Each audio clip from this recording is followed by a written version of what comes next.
Bom dia a todos, tudo bem? Obrigado, gostaria de agradecer ao professor Paulo, a disciplina, pela oportunidade, meus potenciais conflitos de interesse. Essa é uma aula um pouco extensa, mas não muito. A gente vai falar praticamente três temas, três assuntos. Os principais tumores da parede torácica, principalmente os tumores ósseos, que está mais relacionado ao tema, a reconstrução da parede torácica e, no final, vou falar um pouco da experiência do ICESP. Bom, em relação aos tumores torácicos, é extremamente heterogêneo o tema dessa aula.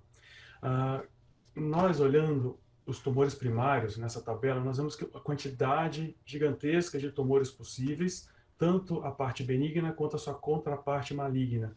Mas a despeito disso, a maioria dos tumores que acometem a parede torácica são tumores metastáticos, desde pulmão, rim, mama, próstata, ou comumente tumores de pulmão que invadem localmente os arcos costais, o estreito torácico superior, por exemplo. Os tumores primários de parede correspondem a quase pouco, a 0,04% de todas as neoplasias e 5% das neoplasias torácicas. Contudo, quando eles existem, a maioria vai ser maligna. A clínica geralmente é uma massa palpável, ou então pacientes assintomáticos que em exames de imagem descobrem o tumor. Principalmente a gente vê tumores pequenos, ósseos, que não dão sintomas nenhum. Os tumores de partes moles costumam ser indolores e os ossos, esses podem ser um pouco mais dolorosos, tanto benigno quanto maligno. O problema da clínica é que o fato do tumor ter dor ou ser fixo ao plano profundo não prediz malignidade. A gente não consegue distinguir pelos sintomas um tumor benigno de maligno na maioria das vezes. Então a gente precisa, de fato, abrir mão dos exames de imagem. A tomografia, que é o exame padrão nosso da cirurgia de tórax, ela consegue ajudar na extensão do envolvimento, consegue ver se tem destruição óssea, padrões de mineralização do tumor, além de relação com partes moles, pleura, mediastino, pulmão. Outra coisa importante, como eu disse, a maioria dos tumores são metastáticos, é importante nós vermos a multiplicidade das lesões, ou, por exemplo, no mieloma múltiplo, que é importante você ver se acomete mais de uma área da parede. Além disso, você vê o pulmão. Sarcomas são os principais tumores primários da parede. Tem muita metástase, um dos sítios principais de metástase são os pulmões. Então, quando você faz tomografia, você já aproveita para avaliar as metástases, possíveis metástases pulmonares, no planejamento cirúrgico. E a ressonância magnética é um método que nós, cirurgiões, às vezes somos um pouco resistentes, mas elas podem ser bastante útil nos tumores, principalmente ósseos, da parede torácica. Além de mostrar a extensão do envolvimento, a gente consegue ver bem as partes moles ao redor, dependendo da atenuação, dependendo do sinal que ela apresenta. As características do tecido, uma matriz condroide, uma matriz osteoide, que pode nos ajudar a diferenciar um tumor de outro. Sem falar do uso clássico da ressonância para avaliar estreito torácico superior, invasão de vasos e nervos e invasão da medula espinhal e espaço epidural. Em relação à biópsia, nesse cenário, as biópsias por agulha core, biópsia pré-operatória, eu vou falar com isso mais para frente, mas é muito importante. Lesões bem pequenas, a gente coloca menor que 2 centímetros, que você consegue fazer uma biópsia simples com fechamento primário, pode ser feita excisional e posteriormente, dependendo do que for feito, ser ampliada. Mas a maioria das lesões que a gente vê, pelo menos no ICESP, lesões maiores que 2 centímetros, ou quando há suspeita de malignidade por características da ressonância ou da tomografia, o ideal é fazer uma biópsia pré-operatória, biópsia core ou incisional. Alguns cuidados precisam ser tomados, a amostra precisa ser no mínimo de 1 centímetro cúbico, e no caso de fazer uma biópsia incisional, não uma biópsia por agulha, é fundamental o planejamento. A incisão ela tem que ser na orientação que você faria uma possível ressecção posterior, porque ela tem que ser totalmente incluída, toda a sua dissecção tem que ser incluída na ressecção futura.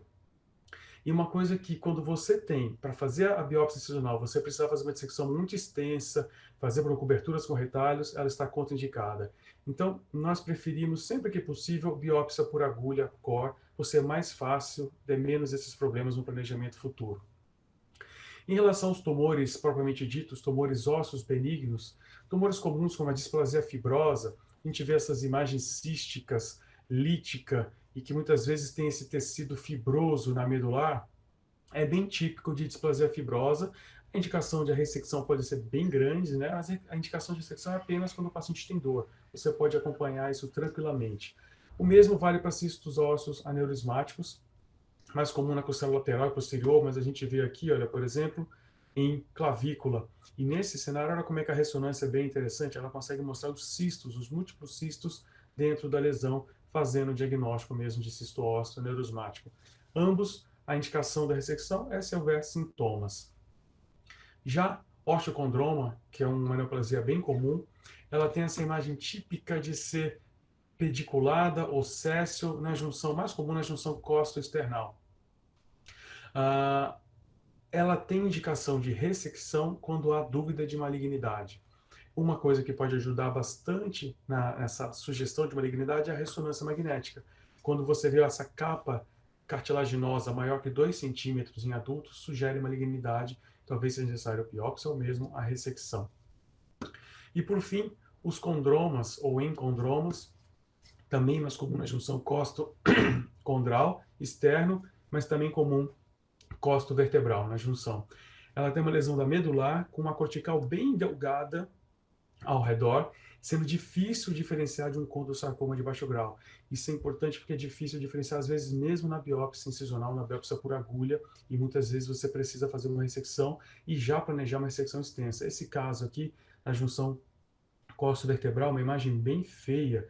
É difícil você, com a biópsia, falar que é um condroma e ficar acompanhando e não indicar uma cirurgia no cenário desse.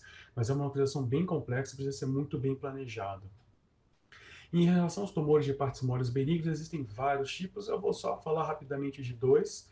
O lipoma, por ser bem prevalente, todos nós vemos no dia a dia, mais comum em obesos, 50 a 70 anos, e a indicação de ressecção quando ele é bem grande, geralmente 10 centímetros, que pode ter liposarcoma associado e nós podemos não estar vendo. E um destaque vale para o fibroma ou tumor desmoide, porque a despeito de ser benigno, é um tumor localmente agressivo com alta taxa de recorrência local, chega a ser maior até de 70%.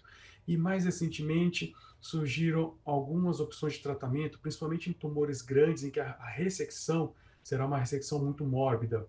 Então você poderia fazer quimioterapia neoadjuvante para tentar diminuir o tamanho da lesão e fazer uma ressecção menos mórbida, ou mesmo tumores, por exemplo, que já fizeram quimio, recidivados, em que a cirurgia, uma lesão que está próxima ao plexo e que a ressecção pode deixar uma sequela neurológica no membro do paciente, você pode postergar isso controlando a doença com tamoxifeno e uso de anti-inflamatório seletivo COX-2. Então você posterga a morbidade da sua cirurgia. Essa é uma opção a ser discutida com o oncologista.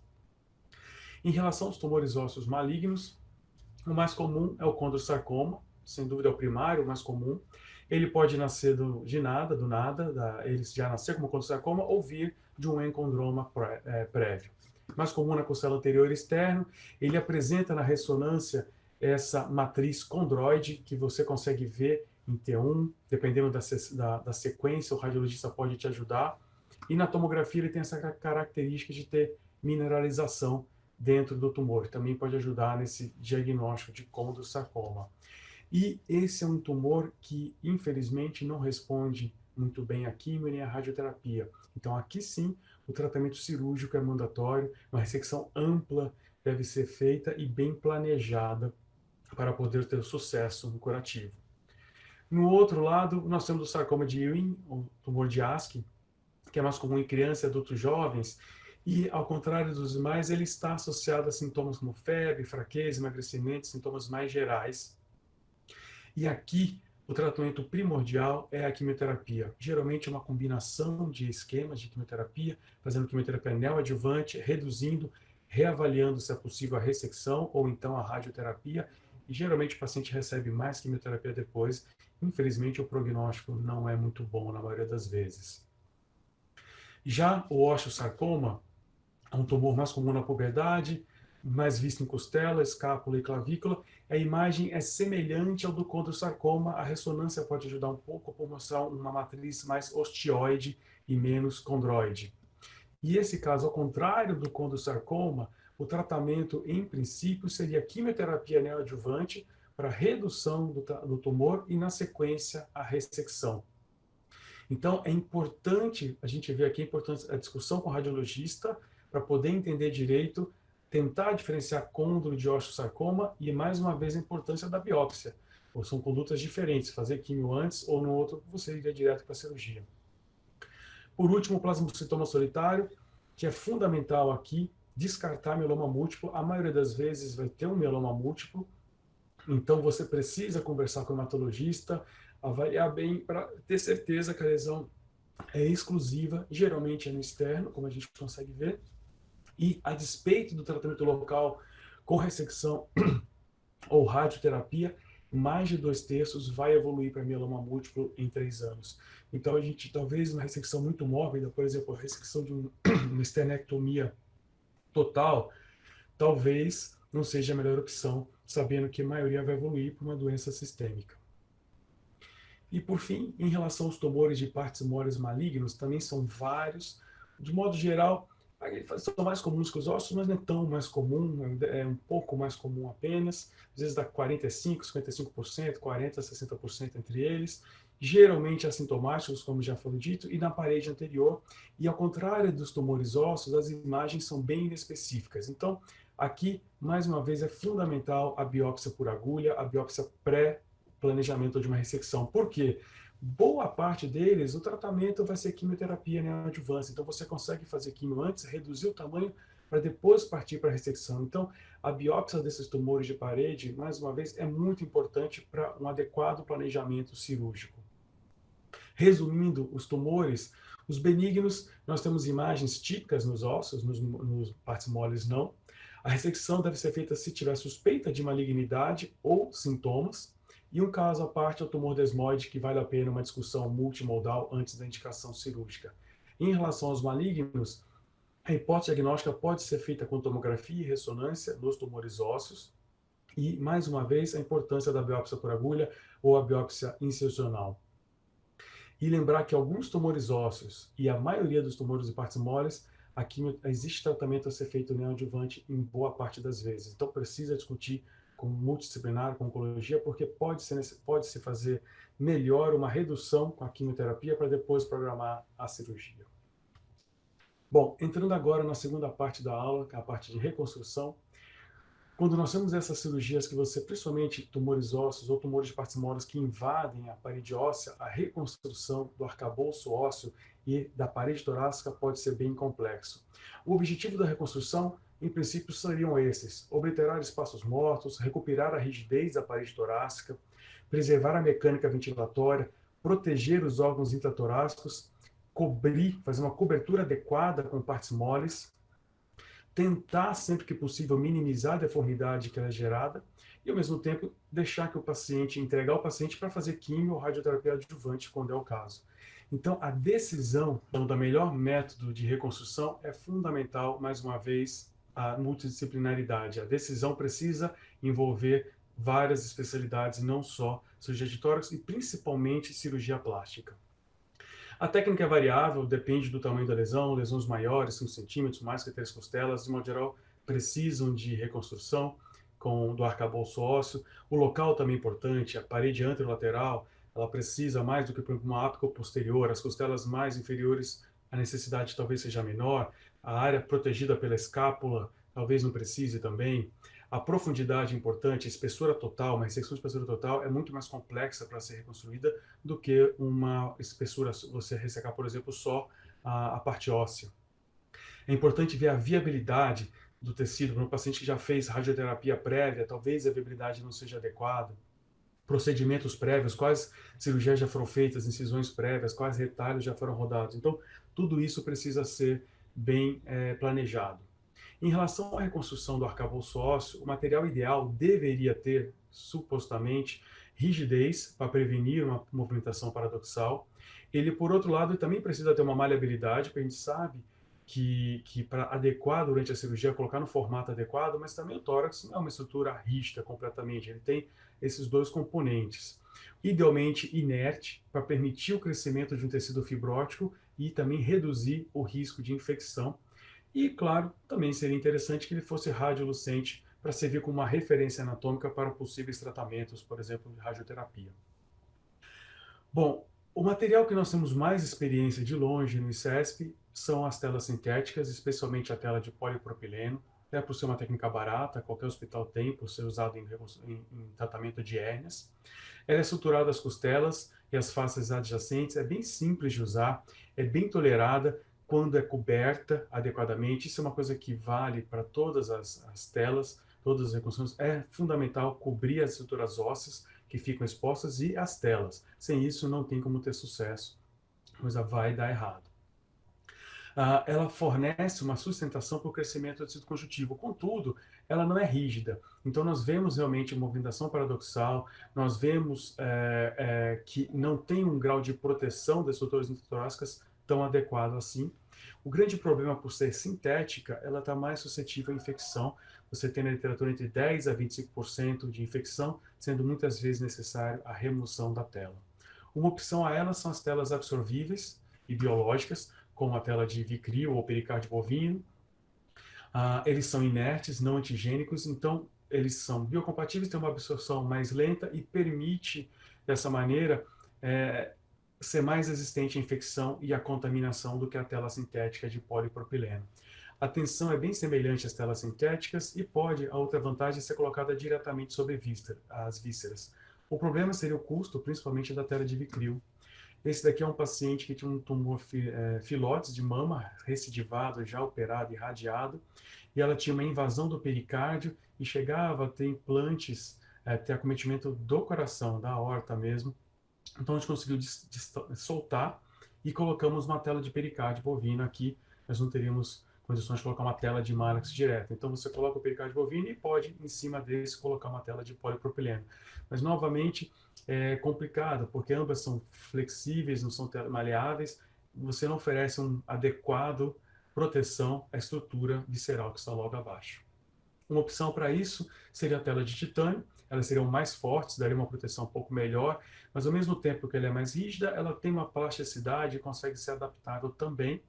Por ser titânio, material inerte, ela teria uma resistência maior à infecção. O problema, novamente, seriam os custos.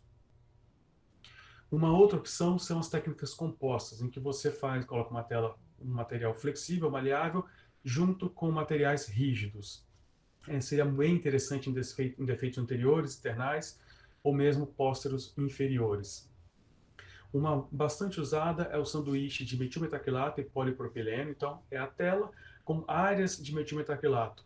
Então, você não coloca uma placa inteira de metilmetacrilato porque a chance de dar problema aumenta. Ela vai dar mais dor, risco de fratura, porque fica uma rigidez excessiva e fica uma área que não é permeável a fluidos, podendo aumentar a chance de complicações de ferida e sendo necessária a remoção. Então, você coloca a tela, uma ou duas camadas, faz o metilmetacrilato e sutura essa tela, não o metilmetacrilato, mas a tela ao redor, as estruturas do arcabouço ósseo. E uma técnica mais nova, opção mais nova, são as placas de titânio, que o grande problema são a possibilidade de fratura, varia de 0 a 11%, mas a gente vê que isso pode acontecer, e ela pode ser combinada tanto com a tela de Marex, telas absorvíveis, quanto com a própria tela de titânio.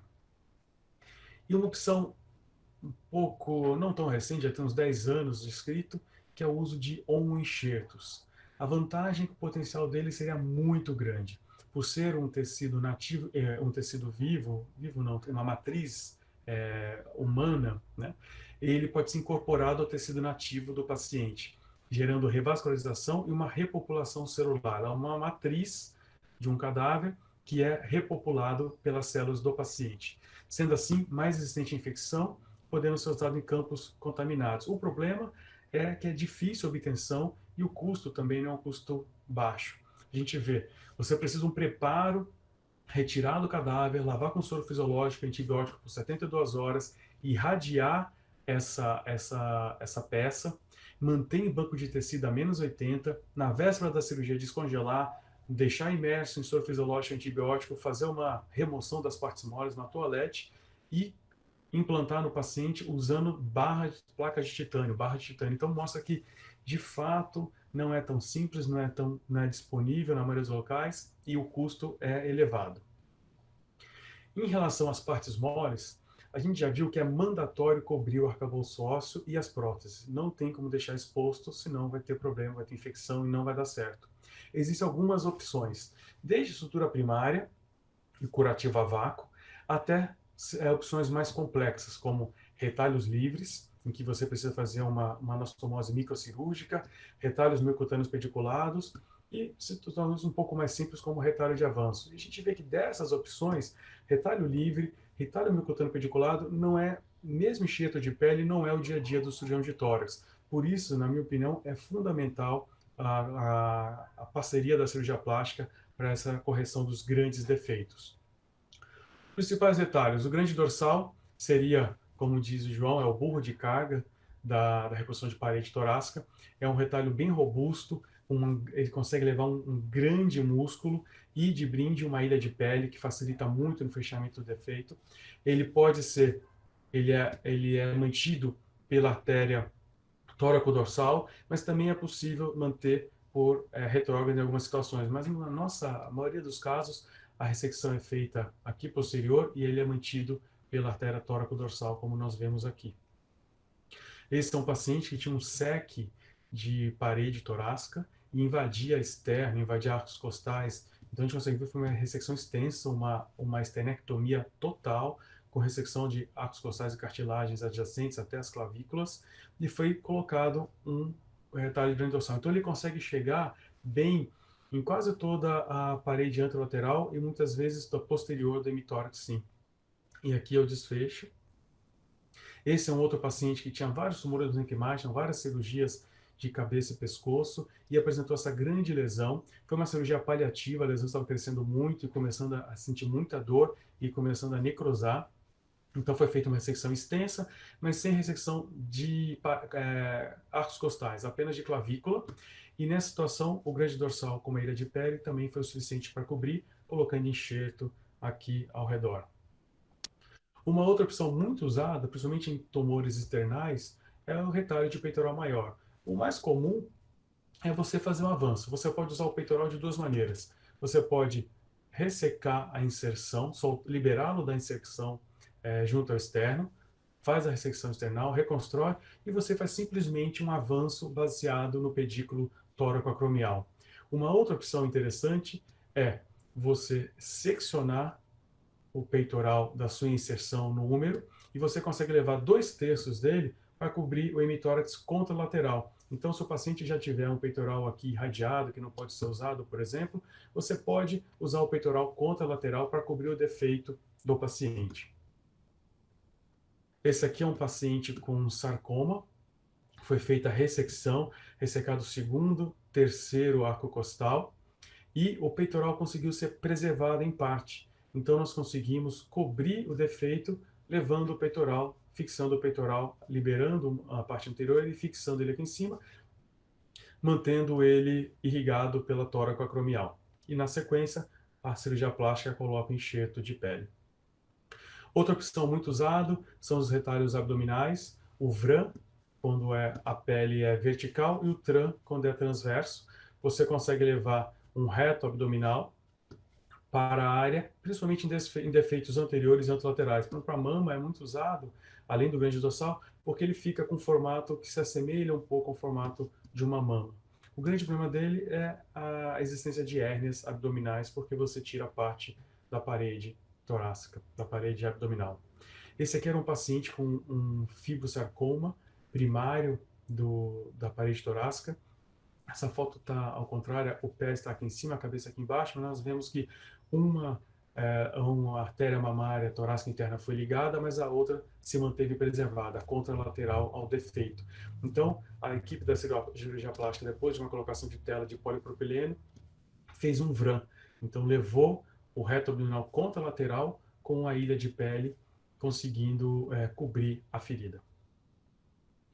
E uma opção que nós não usamos tanto, a plástica não usa tanto, mas pode ser feita retalhos musculares livres. É necessário microcirurgia, você pode usar tensor da face lata. O que a gente mais tem, mais usando é um TRAN. Você leva o reto abdominal e faz uma anastomose do reto abdominal, dos vasos na mamária. mais comum na torácica interna, mas também pode usar a tórax dorsal em posteriores.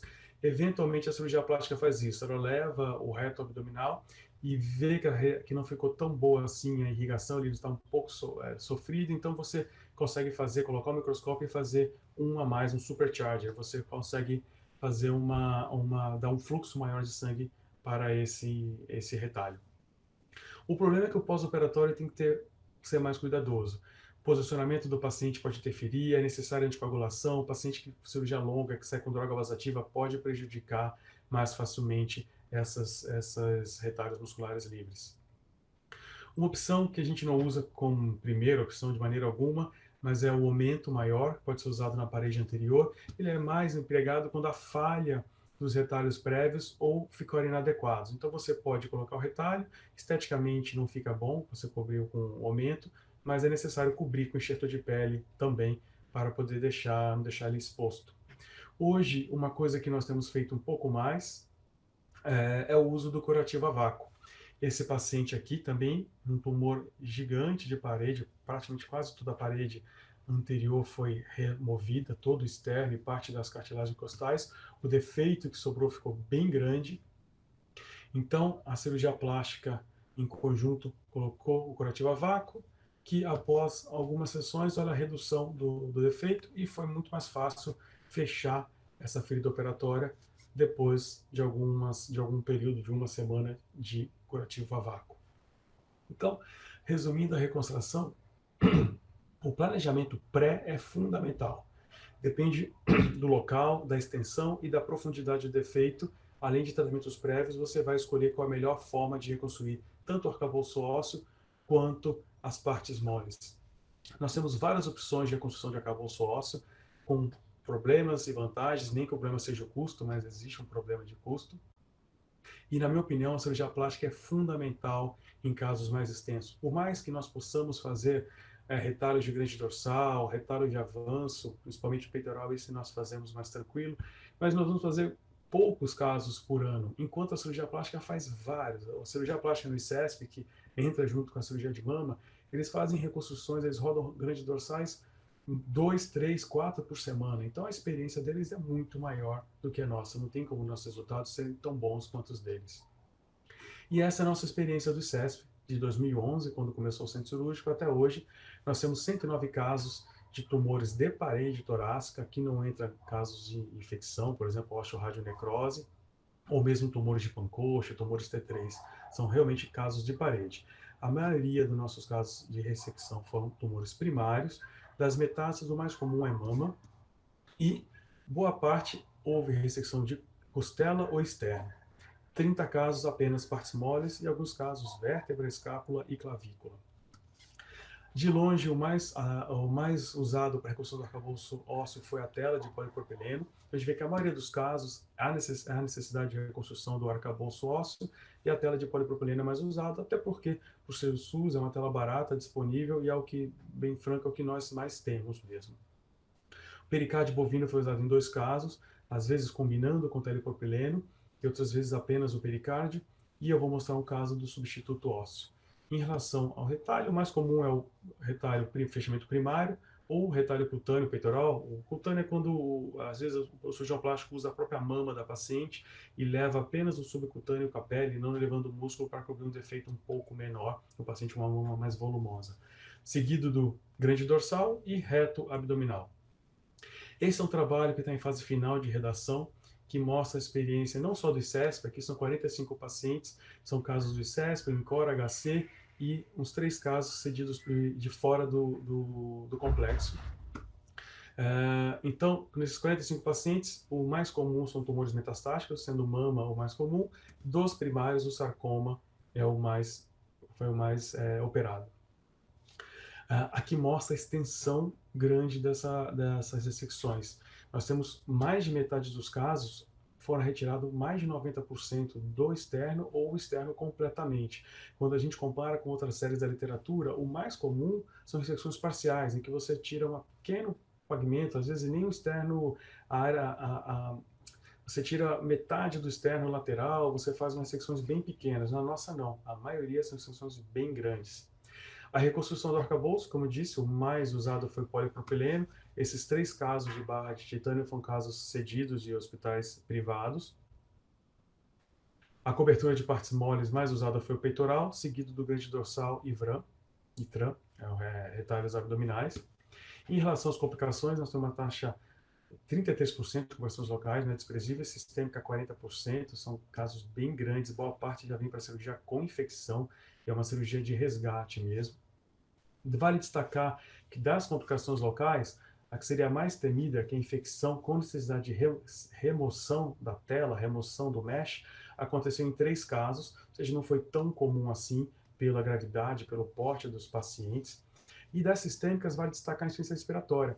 Apenas 3 pacientes tiveram insuficiência respiratória nesse número todo. Desses 3, um foi uma paciente que tinha um tumor gigantesco, foi uma ressecção externa total com parede torácica, e ela foi estubada, voltou para o tubo depois de uma infecção, sepse, e teve insuficiência respiratória, falecendo na internação. O outro paciente era um tumor de tireoide que invadiu o manúbrio, gigantesco também, e foi ressecado parte, fez uma esternectomia parcial, e durante a cirurgia houve manipulação ou mesmo lesão dos 2 laringeus recorrentes, então o paciente acabou com insuficiência respiratória com uma tracostomia. E por fim foi um paciente externo que foi colocado barra de titânio, mas mesmo assim evoluiu com insuficiência respiratória, foi reoperado, colocado uma barra a mais e aí sim resolução do quadro. Então, dos 3 casos de respiratória, a gente vê que um teve barra de titânio e o outro foi por um problema de via aérea mais do que propriamente um problema de parede torácica. A internação é um pouco longa e a mortalidade também é maior do que a gente vê, por exemplo, em lobectomias, mortalidade de 6%, mas também não é tão grande assim se a gente pensar no porte da cirurgia. Uma coisa interessante, um pouco intuitivo, que nós vimos é que o grande preditor de complicações sistêmicas e mesmo locais for a área do defeito. Quanto maior o defeito, maior a chance de complicação. Isso é uma das conclusões que nós chegamos. Fora que o tumor infectado, por si só, não é uma contraindicação a colocação da tela sintética, e que, a despeito da respiração paradoxal, poucos casos apresentaram insuficiência respiratória mesmo. Esse agora é um projeto que nós iniciamos, um projeto que o professor Ribas conseguiu trazer para o complexo, e no ICESP nós já fizemos o primeiro caso, tem outros casos na fila, mas com a pandemia nós estamos esperando, nós temos mais 4 casos para serem operados. É um estudo de segurança para avaliar possíveis complicações relacionadas ao material. Esse tecido Vitagraph é produzido no Brasil por uma empresa nacional e ele é impresso em impressora 3D. Então você consegue ter várias opções do material. Ele é sintético, porém ele é biocompatível e ele é absorvível. Então é uma cerâmica composta 70% do PLGA e 30% do beta-TCP. Esse beta-TCP, o que ele faz, ele aumenta o pH local, favorecendo o crescimento de fibroblastos, a migração de fibroblastos e osteoblastos, para poder, conforme o material for sendo absorvido, ele sendo substituído por um tecido fibroso e ósseo. Esse foi o caso que nós fizemos, é uma paciente que tinha uma neoplasia de mama inicial, e o diagnóstico também foi visto que ela tinha um encondroma de manúbrio. A dúvida, a biópsia por agulha não fechava entre um encondroma ou um condrosarcoma grau 1, então foi necessário, foi indicado a manubrectomia. Então foi ressecado todo o manubro, articulação externo, manubro external. Aqui nós vemos a primeira cartilagem, segunda cartilagem à direita, os vasos torácicos internos dos 2 lados e um pouco da veia braquiocefálica foi exposto com a remoção do manubro. Então nós optamos para colocar uma primeira camada de pericárdio bovino para não deixar a tela, o Vitagraph, em contato direto com a braquiocefálica e com os vasos torácicos internos que estavam expostos, e na sequência foi colocada essa tela. Essa é uma tela de 8 por 8 centímetros, com 4 milímetros de espessura. Ela, colocada em água quente, ela se torna moldável, então nós cortamos a tela, reduzimos o tamanho, ela ficou com 7 por 6 centímetros, bem parecido com o que seria o tamanho do manubro. É fundamental o contato da tela, tem que ser bem fixa no osso e nas cartilagens, para permitir que a partir daqui haja o crescimento do tecido ósseo conforme essa tela foi absorvida. Então, ela foi fixada nas clavículas, nas cartilagens costais do primeiro e segundo espaço e no corpo external. O paciente evoluiu muito bem no pós-operatório, foi de alta no terceiro pós-operatório. Aqui nós vemos já a radiografia de 3 semanas após, em que a tela já começa a se moldar, ela começa a ser absorvida e tem um formato parecido com o formato do manubrio. Esse aqui é um vídeo da paciente, nesse retorno de 3 semanas, que a gente vê que, ao contrário que nós estávamos habituados na tela de Marax, que tem uma respiração paradoxal, aqui nós vemos que a tela ficou bem firme, bem segura. Bom, concluindo, a discussão multidisciplinar é fundamental na cirurgia de tumores de parede torácica, tanto com o colega radiologista, para te ajudar a dar hipóteses diagnósticas, para você entender se vale a pena fazer a ressonância, como conversar com ele, o que, que você quer ver na ressonância, para ele poder direcionar o exame para isso. É fundamental a biópsia, então fazer biópsia por agulha, biópsia incisional bem planejada, é fundamental na maioria dos casos, tumores grandes principalmente. O tratamento precisa ser discutido antes, como a gente viu, boa parte dos tumores de partes moles e alguns tumores ósseos, o tratamento começa não com a cirurgia, ele pode começar com quimioterapia. E, como já foi falado várias vezes, a reconstrução. É fundamental você planejar bem com a cirurgia plástica, qual a melhor opção. Até para colocar o dreno, é importante você começar com a cirurgia plástica para não atrapalhar a reconstrução deles e ter que tirar o dreno, por exemplo. Em relação à arcabouço ósseo, existem várias opções de materiais. Nós temos mais experiência com polipropileno e vemos que ele resolve a maioria dos casos, contudo, tem os seus problemas. Problemas com infecção, apesar de não ser não foi tão prevalente assim na nossa casuística, a necessidade de retirada do material, não é o ideal, e o fato dele não oferecer uma proteção tão adequada assim aos órgãos intratorácicos. E, mais uma vez, a cobertura miocutânea é fundamental. A cirurgia plástica, mais uma vez, eu digo que é muito importante. Uma boa parte do sucesso da tela de polipropileno na nossa casuística é porque a cobertura miocutânea é bem robusta e consegue dar uma proteção a mais que a tela poderia não dar. Por fim, gostaria de agradecer ao grupo de pesquisa em oncologia torácica, que eu faço parte. É um grupo que envolve assistentes do INCOR, do HC, do ICESP, é capitaneado pelo Terra, e envolve alunos da graduação, fellows, pós-graduandos. E, em especial, agradecimento ao João Paulo Macedo, que foi nosso fellow de parede torácica por 2 anos, um cara super dedicado, que gosta muito de atividades em parede torácica e ajudou bastante, tanto no levantamento do estenectomia, como vai também no trabalho do Vitagraph. Muito obrigado.